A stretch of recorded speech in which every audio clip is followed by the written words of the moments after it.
Pois é, né? Eu fiquei 4 meses longe do canal pra cuidar da minha saúde mental e aí eu volto justamente em época de eleição, talvez a pior eleição de todas, mas pelo menos é uma eleição, não é mesmo? Olha só como é bom viver numa democracia. Alô, gente, tudo bem com vocês? Sim, esse é um vídeo sobre política e é voltado pra pessoas que estão abertas pra conversar. Eu acredito no diálogo e no respeito às opiniões diferentes, eu repudio qualquer tipo de violência e o meu canal é baseado justamente nesses ideais. Então se você vier aqui me ofender, ou pior, ofender as pessoas inscritas no meu canal, daí é um problema seu com a sua consciência. E você que deseja estabelecer comigo um diálogo saudável e pacífico sobre o segundo turno, pega seu chá, seu café, sua água e senta aí pra gente conversar.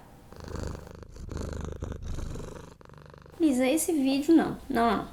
Olha, eu demorei pra gravar esse vídeo porque eu não sabia exatamente o que dizer. Eu não sabia que argumento selecionar pra explicar por que eu jamais votaria e não vou votar no Bolsonaro, porque são muitos argumentos. Pra mim, na verdade, é mais uma questão de pensar por que alguém votaria nele. Como que uma pessoa que em quase 30 anos nunca aprovou nenhum projeto relevante, nunca fez parte de nenhuma comissão da Câmara, que até algum tempo era piada no CQC, que eu nunca achei graça, tá? Só pra dizer. Virou não só o candidato mais votado nessa eleição presidencial, como também uma pessoa chamada de mito e que tem eleitores fanáticos. Só que, na verdade, esse tipo de acontecimento não é raro na história. É comum que em momentos de crise política, econômica, as pessoas percam a esperança e a confiança em partidos e em políticos. E nesse contexto aparece uma figura geralmente controversa e polêmica que não apresenta de fato propostas, mas que aparece como única solução para derrotar um inimigo comum, que pode ser um partido, uma figura política, um grupo de pessoas, a corrupção, enfim. Quando eu estudava história no colégio, eu pensava como que parte da população alemã apoiou Hitler, inclusive pessoas que depois foram oprimidas e perseguidas pelo regime nazista. Como que todo mundo não olhou pra ele e pensou,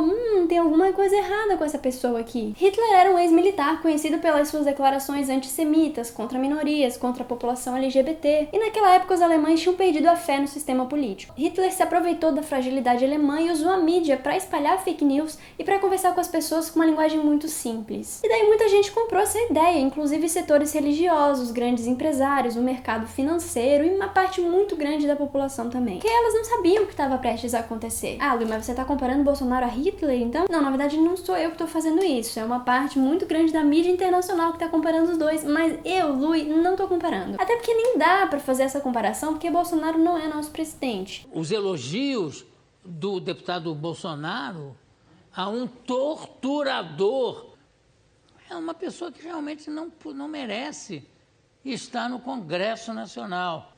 O Bolsonaro, que para mim, é uma vergonha para o Congresso. Porque daqui a pouco o próximo passo é você ter uma apologia ao nazismo e por aí vai. Esse né? é o ovo da serpente. É assim que Exatamente, pode ser. É assim que começa. Isso já é apologia ao nazismo. Eu só tô dizendo que existe uma semelhança entre o contexto social da Alemanha na década de 30 e do Brasil em 2018. Outra coisa que me fez refletir sobre o que está acontecendo no Brasil foi um livro chamado Como as Democracias Morrem. Porque os autores explicam que a gente tem uma ideia de que a democracia se enfraquece e se dissolve com um golpe muito nítido, muito transparente. Com armas, com tanques, com invasão do Congresso, com morte do presidente, e daí de uma hora para outra está instaurado um regime ditatorial. E na verdade, hoje, o desmanche de uma democracia acontece de forma muito mais lenta e imperceptível, inclusive pelo voto democrático a uma figura autoritária. Uma pessoa que se mostra diferente, íntegra, correta, honrada e que vai salvar o país do caos. Só que geralmente essa pessoa provoca o caos e espalha mentiras e dá declarações bizarras e polêmicas que por alguma razão fazem com que ela cresça nas pesquisas. Os autores dão exemplos de regimes que eles consideram ditatoriais e que começaram assim pelo voto. E aí eles apresentam uma lista de sinais pra gente prestar atenção quando surge um líder desse em ascensão. Se essa pessoa marcar pelo menos um desses critérios, a gente precisa prestar muita atenção porque é um indício de autoritarismo. 1.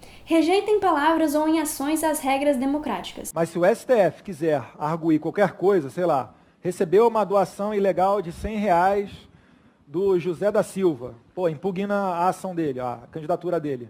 Eu não acho isso improvável não, mas aí vai ter que pagar para ver. Será que eles vão ter essa força mesmo? O pessoal até brinca lá, cara, se quiser fechar o STF, sabe o que você faz? Você não manda nem um jipe, cara, manda um soldado e um cabo. Não é querer desmerecer o soldado e o cabo, não. Se ele diz que a eleição é fraude, que as urnas foram fraudadas e que o único resultado que ele aceita é se ele ganhar. Recebemos muitas críticas de urnas que tiveram problemas e não foram poucas. Cara, perder faz parte do jogo democrático. Quem coloca em xeque as regras democráticas, ou seja, o processo eleitoral, dá sinais de ser uma pessoa autoritária. 2. Eles negam a legitimidade dos seus oponentes. Se são todos criminosos, incompetentes, loucos, a escória da sociedade que merecem apanhar ou morrer. Gritou golpista, só tem um moço aqui, ó. Então, alguns gritaram Lula, natural, normal. E eu tô oferecendo aqui de graça um almoço para os eleitores do Lula. Tem que ter pouco, né? Mas aqui é um passo muito bom, dá para uns 50 almoçar aí. Esses marginais vermelhos serão banidos de nossa pátria. Porque é diferente você tecer críticas a uma gestão, a um projeto de governo, e você rebaixar, desmerecer e incitar a violência contra o seu oponente.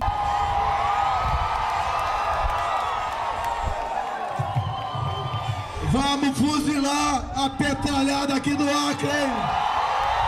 3. Eles toleram ou encorajam a violência. Eu sou favorável à tortura e o povo é favorável a isso também. Através do voto, você não vai mudar nada nesse país. Você só vai mudar, infelizmente, quando um dia nós partimos para uma guerra civil aqui dentro. Né? E fazendo um trabalho que o regime militar não fez. Matamos 30 mil. Uma democracia nunca tolera a violência. Muito menos autoriza e incentiva a violência contra alguém. Eu sou acusado de disseminar o ódio.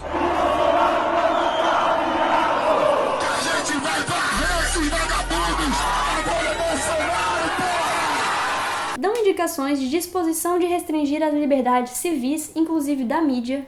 Vamos botar um ponto final em todos os ativismos do Brasil. Vocês aí têm uma audiência de 40% do Globo, mas pegam 80% da propaganda oficial do governo. Em grande parte sustenta a mídia brasileira.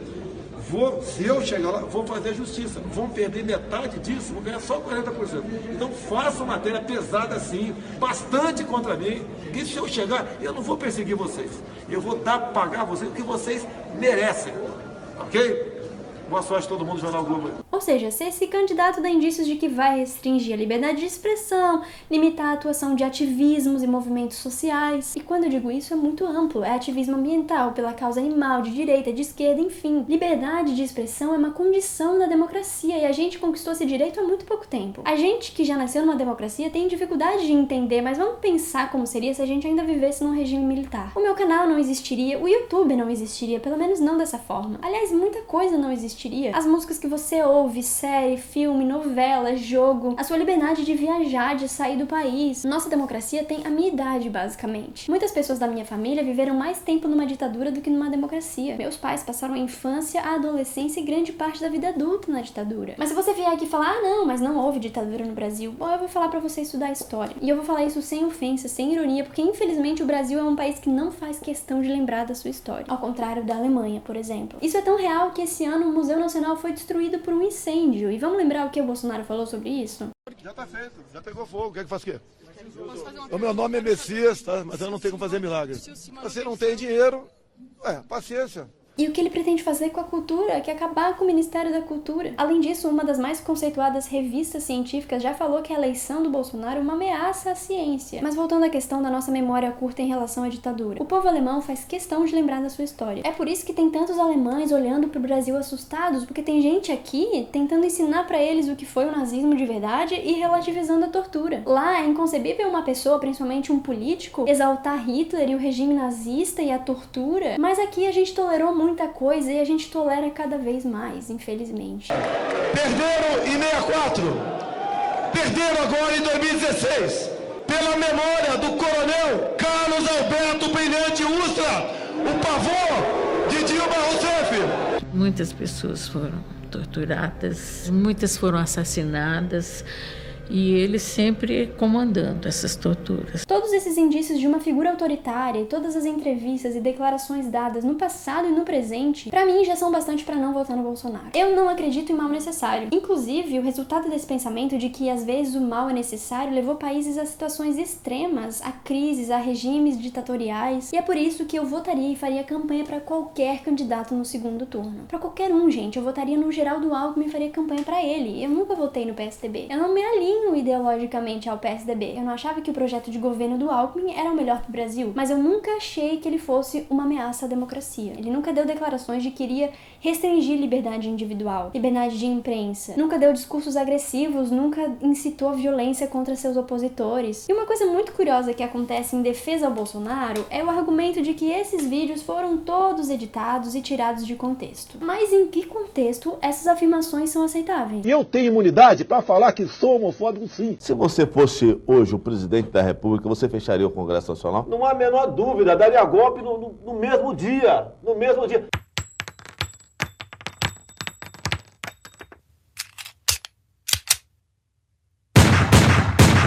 Dois homossexuais casarem? Não, pelo amor de Deus. Mas... adotar a criança que vai ser um futuro gay, vai ser um futuro homossexual aquele filho. Eu não empregaria com meu salário. Sem problema. Agora tem muita mulher que é competente. Vamos fazer o Brasil para as maiorias. As minorias têm que se curvar às maiorias. A lei deve existir para defender as maiorias. As minorias se adaptam ou simplesmente desaparecem. Me desculpa, né? Através do voto, você não vai mudar nada nesse país. Tá? Nada, absolutamente nada.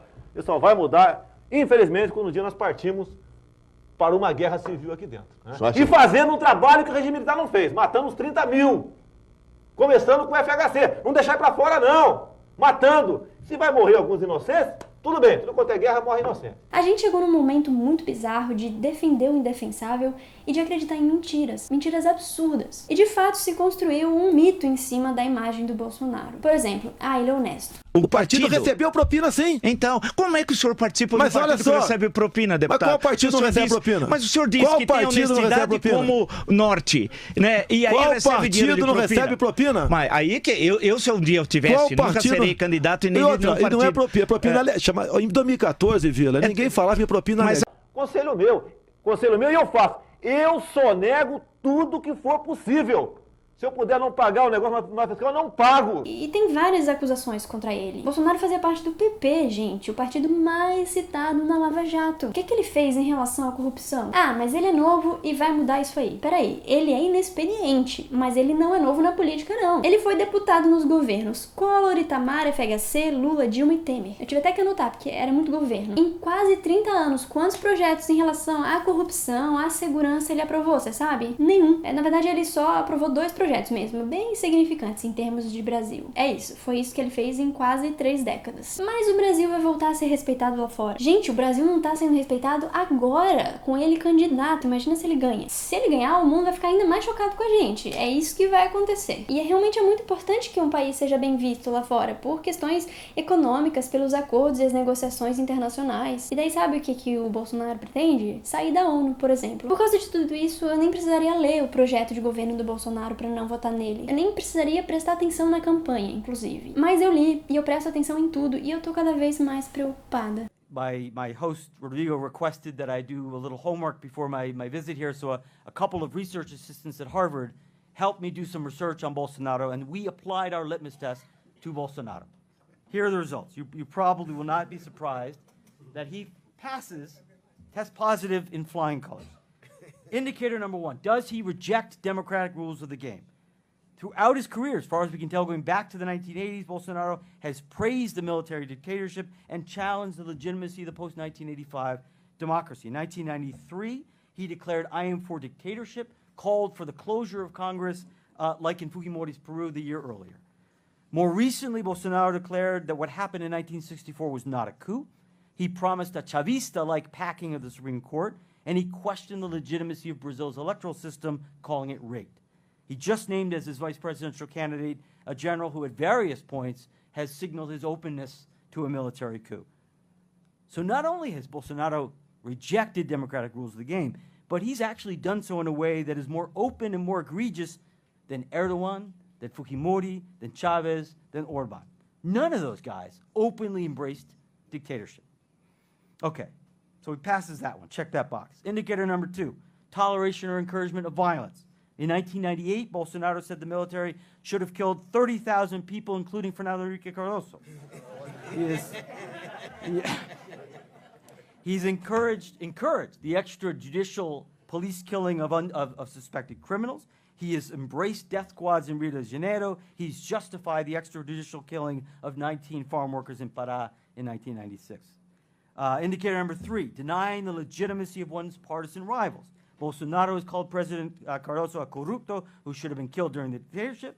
He calls Lula a criminal, wants to imprison him, and says he, if in government, will treat the MST as terrorists.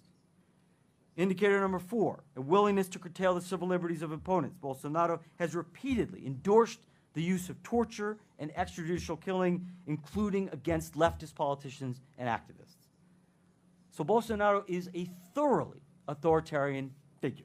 So Brazil may be headed to one of those critical moments that Lins wrote about, when political and economic elites may have to choose, may be forced to choose between their short-term political and policy goals and the long-term defense of democratic institutions.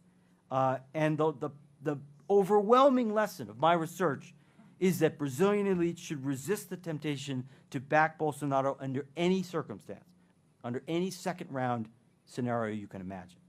I worry when I read that Bolsonaro was applauded by the National Confederation of Industry last month, and that according to CNI President Robson Andrade, many entrepreneurs like Bolsonaro because he shows authority. I worry a lot that business leaders will decide that Bolsonaro is worth the risk maybe because of the economic policies that Paulo Guedes can deliver, or maybe because it's just better than having to deal with a government led by Ciro or Haddad. This is the historic mistake that Italian liberals made. It's the mistake that German conservatives make. It's the mistake that US Republicans are making today. Então a gente se vê no próximo vídeo. Abracinho em você, beijo, tchau.